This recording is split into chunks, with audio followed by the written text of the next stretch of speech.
యాలకులు, ఇంకా కొద్ది జీలకర్ర, ధనియాలు, కొంచెం శొంఠి, మిరియాలు, ఇంకా బిర్యానీ ఆకు ఇవన్నీ వేసి మిక్సీ కొట్టేసి ఇలాగ పౌడర్లా చేసి ఇచ్చాను.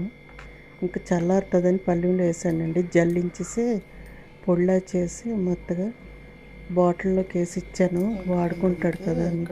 బయట అంత సేఫ్ కాదు కదా, మనం వీలుని బట్టి చేసి ఇవ్వడం మంచిది. ఇంకా పాపం అనిపిస్తుంది కానీ మరి ఏం చేస్తాం, బయటన వెళ్ళి ఉండాల్సిన అవసరం వచ్చినప్పుడు మరి తప్పదు కదా. ఇలాగ ఇంట్లో చేసి తయారు చేసి ఇస్తే ఆరోగ్యం కూడా బాగుంటుంది. ఇంకా హెల్త్ కూడా మన చేతుల్లో. ఆరోగ్యం మనమే చూసుకోవాలి. ఒకసారి అప్సెట్ అయిన తర్వాత ఇంక మళ్ళీ జాగ్రత్త పడడం మంచిది కదా అనేసి ఇంట్లోనే పౌడర్ చేసి ఇమ్మన్నాడు. ఇలాగే మసాలా పొడి, కొన్ని స్నాక్స్ తయారు చేసి ఇచ్చాను. వీడియో నచ్చితే లైక్ చేయండి. Thank you.